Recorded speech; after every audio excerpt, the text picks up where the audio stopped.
Harka fuuni daawwattoota keenya nageenyi keenya bakka jirtanitti sinaa dhaqqabu jennaa kun oduu ijoo torbaniiti torbaniin wantoota taateewwan gurguddoo akka Oromiyaatti akka biyya kanaa fi akkasumas akka guutuu gaanfa Afrikaa fi addunyaatti taateewwan tatta'an funaannee keessaa cuunfannee kan isin biraan geenyu ta'a. Oduu ijoo torbanii keenya egaa kan isin biraan ga'uuf jiru Baayiluu Nachooti gama gummaa kaameeraa Naftaama Barraati isinis immoo aga xumuraattiin waliin turaasiniin jenna.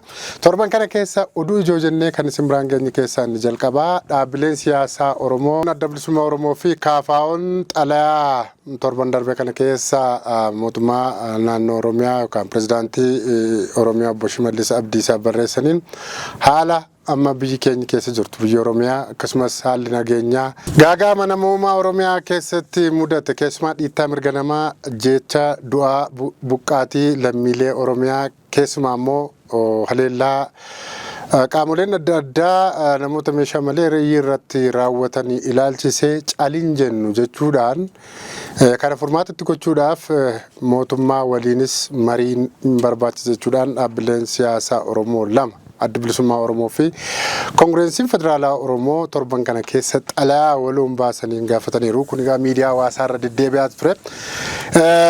Sabquunnamtii yeroo adda bilisummaa Oromoo Boolamii Gammachuus ibsaniiru. Kanarratti dhibdee amma Oromiyaa keessatti keessumaa dhimma siyaasaa hawaasummaa dinagdee Oromiyaa keessatti kufaatiif sababa ta'eef wal qabate mariin hin badu mariif marabbaan ol ka'u jechuudhaan dhaabni isaanii ABO'n karaa nagaan erga qabsaa hamma jirutti qaamolee kamiyyuu dantaa Oromoo faana kan walitti hin buune yoo ta'e mariif taa'uuf akka jiru kanaan dura irra deddeebiin ibsaa turani.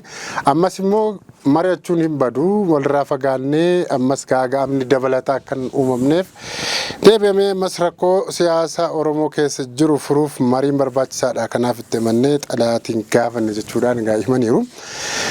Mataan paartii Koongireensii Federaalaa Oromoo Profeesar Mararaa Guddinaan miidiyaa BBC Afaan Oromoo jedhamuufis yaada kennaniiru.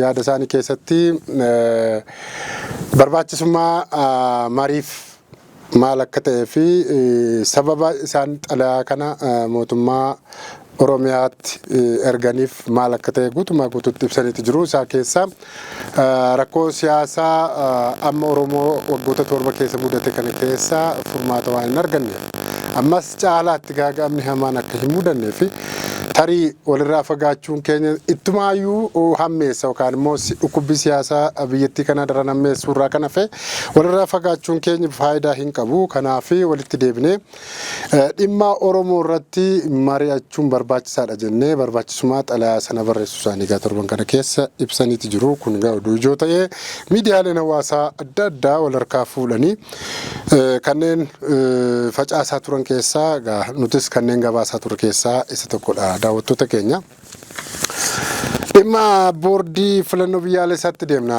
Oduu ijoo torbanii kan biraa keessa daawwattoota keenya boordiin filannoo biyyaalessa Itoophiyaa paartilee mormitootaa kaadhimamtoota akka galmeessan torban kana keessa waamicha dhiyeesseera. Egaa filannoo marsaa torbaffaa kan baranaa bara 2025 kana adeemsifamuuf jiru irratti paartileen siyaasaa karaa seeraan galmaa'anii miseensota isaanii kaadhimamtoota dhiyeessuu danda'an jedhamanii warreen ulaagaa fi mijuu guuttatanii jiran kaadhimamtoota isaanii akka galmeessan waamicha dhiyeesseera boordichi. Kanas gaafa sadaasaa 17 bara 2025 irraa ka'uudhaan galmee karaa marsaariitii boordichaatiin galmeessuu akka danda'an paartileen siyaasaa yookaan paartileen morkattootaa egaa boordichi meera. Kun kanaan osoo jiru egaa walfalmii adda bilisummaa uummata Oromoo fi walfalmii hooggantoota dhaabbilee Oromoo gidduutti keessumaa adda bilisummaa uummata Oromoo gidduu wal qabatee egaa amma egaa boordichi kanaan dura murteessee murtoo dabarseera. Manni murtii federaalaa hagas amma sadarkaa dhumaatti illee dhaaba adda bilisummaa Oromoo kaayiduree dhaabichaa Obbo Jawaal Daawud ibsaa beekamtii kennuufiin kan yaadatamudha. Amma dhiyeenya kana immoo irra deebi'anii maal akka yaadan hin beekamne beekamtiin horkamuu isaaniidha kan dhaga'ame garuu wanti dhugaan lafa jiru hin beeknu. Yeroo kun kana keessa jiru Oromiyaa keessatti dhaabbileen dhageettii qaban lamaan kunneen yeroo takaroo kana keessa seenanitti boordiin filannoo biyyaalessa Itoophiyaa immoo kaadhimamtoota keessan dhiyeeffadhaa jechuutti jiru. Filannoon miilan adeemsifamu maal fakkaata akkamitti deemama haqaaf bilisummaan isaa hagam qabatamaadha ka jedhu tilmaamuun nama rakkisu kan jedhan namoonni baay'een yaada isaanii yeroo kennan argina daawwattoota keenya. Naannoo Gambeellaa keessatti qabinsi hidhamtootaaf kennamu daran yaaddessaa akka ta'e Komishinii Mirga Namoomaa Itoophiyaa torban kana keessa beeksiseera daawwattoota keenya.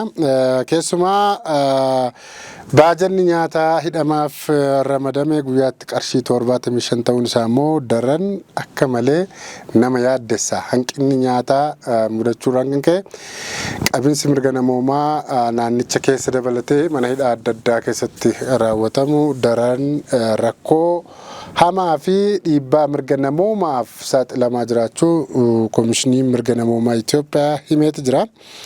Keessumaa kun immoo haala gabaammaa duukaa waliin waan waliin sifnee fi hidhamtoonni naannoo sana keessatti to'atamanii jiran rakkachaa akka jiranidha.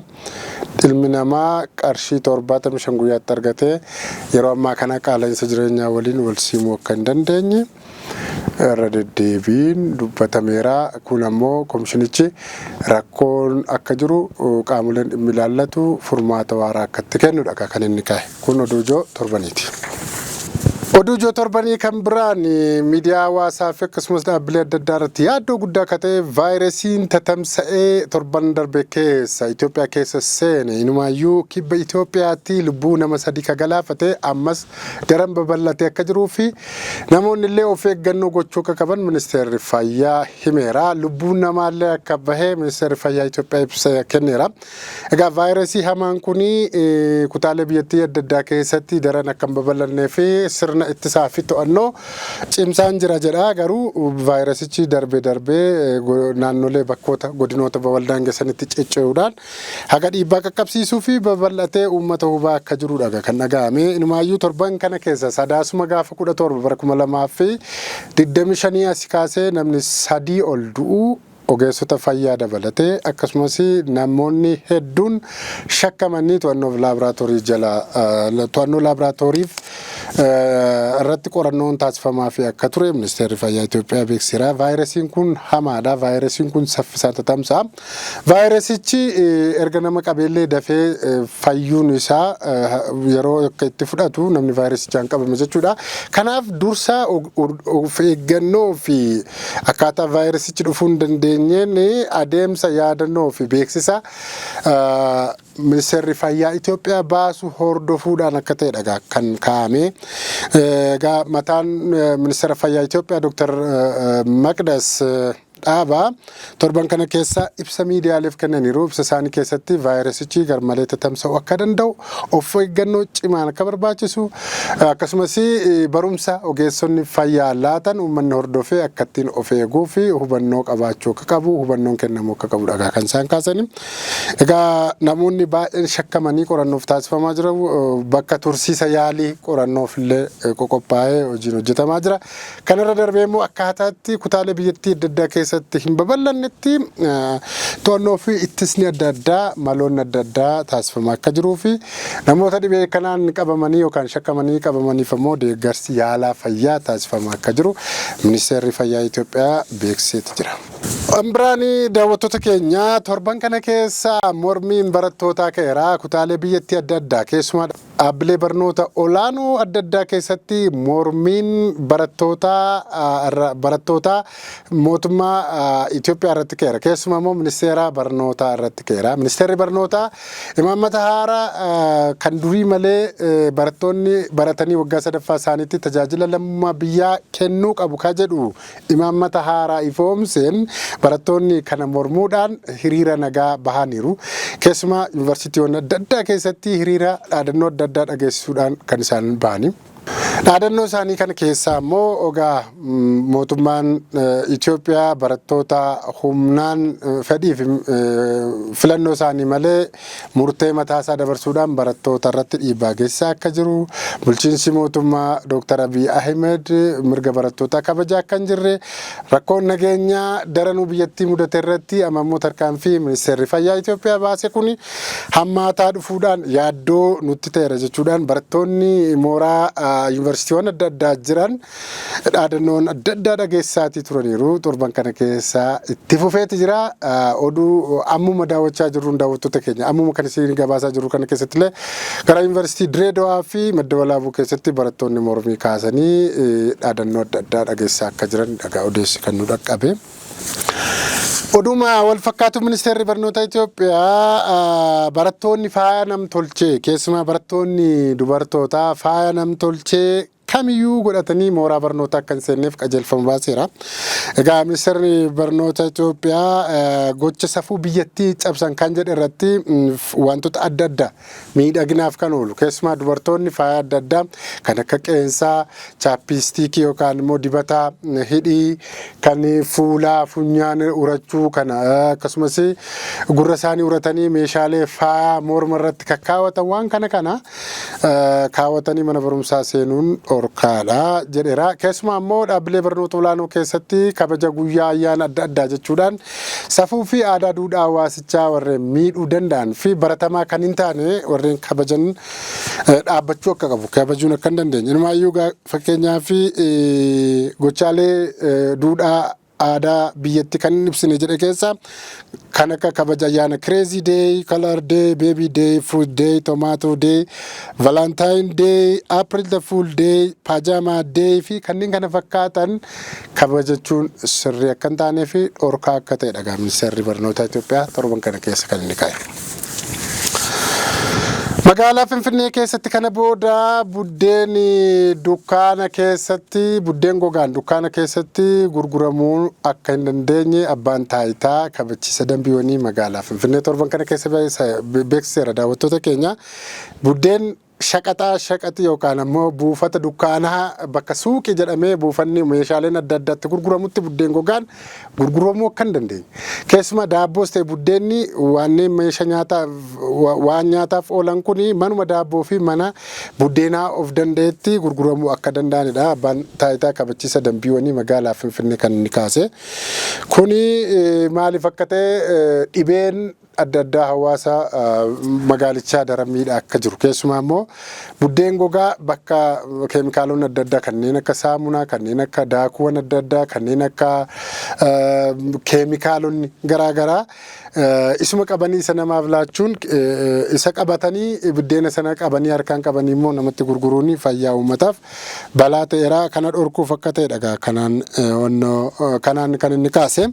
Namoonni kana cabsan yookaan dambii abbaan taayitichaa baase kana cabsan immoo adabamuu akka danda'anii fi namni kana cabsee argames eeruu qaamolee nageenya mootummaaf kennuu akka danda'an abbaan taayitaa kabachiisa dambiiwwanii magaalaa Finfinnee torban kana keessa baaseera. Oduun biraanii daawwattoota keenya magaalaa Finfinnee keessatti namoota foon lukkuu du'an samsanii gurguran to'adheera jedha abbaan taayitaa kabachiisa dambiiwwan magaalaa Finfinnee. Egaa magaalaa Finfinnee bakka addaa Shoolaa bakka jedhamutti namoonni foon lukkuu du'anii qaluun hoteelaaf dhiyeessaa turan to'atamuu isaanii egaa poolisii magaalaa Finfinnee himeera. Kun egaa kan ta'e kutaa magaalaa Eekkaa aanaa 8 keessatti namoonni dhuunfaa lukkuu qaluun dukkaanaa fi hoteelota lukkuuf du'an qaluun rabsuuf otoo jedhanii qindeemina poolisii fi eeruu uummatarraan qaqqabeen to'atamaniiru. Namoonni kun hordoffii taasifameen lukkuu 100 qalanii saamsanii 42 immoo qaluuf otoo jedhaniitti dhagaa kan harkatti hin qabadhe jedhu poolisiin. Egaa namoonni dhimma kanarratti bobba'anii hagam akka ta'an poolisiin waan eeruun qabu. Gochoonni akkasii kun daran deebi'ee akka hin mudanneef poolisiin eeruu uummatarraan barbaada jechuudhaan torban kana keessa baaseera. Oduu biraan godina kibba Itoophiyaa naannoo godina Gurraageetti namoonni maatii tokko keessaa namoonni 9 torban kana keessa lubbuun bahee miidiyaalee hawaasaa irratti rifaatu guddaa uumeeti jira. Nyaata summaa nyaachuudhaan maatii tokko keessaa namoonni 9 ol du'aniiru. Egaa poolisiin dhimma kanaa wal qabatee shakkamtoota 10 ol qabee qorannoo irra akka jiru. Maatii 9 kana keessaa haati ilmaan hedduu ilmaan gara 7 jalaa duutee tokko immoo nyaatuma faalame kanaan nyaatanii hospitaala Minilik magaalaa Finfinnee akka jiran torban kana keessa odeeffanneerra egaa waan kun rifaatuume uummata birattis afarfamaati ture miidiyaaleen hawaasaas kan gabaasaati turanii daawwattoota keenya.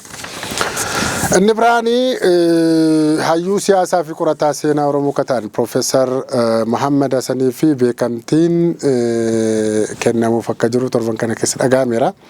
Egaa koreen qindeessituu dhimma kana beekamtii kennuuf qophaa'eeru akka jiru dhagaa miidiyaaleen kan gabaasaati jiru.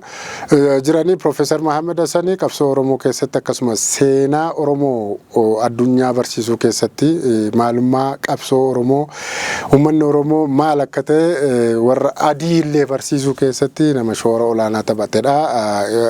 Yookaan bu'aa isaanii yookaan ifaajii isaanii uummata Oromoof dhamaan kana beekamtiin kennuudha jechuudhaan hawaasni Oromoo biyya Ameerikaa Profeesar Muhammad Hassanii fi beekamtii kennuuf akka jiran torban kana keessadha kan dhagahame daawwattoota keenya.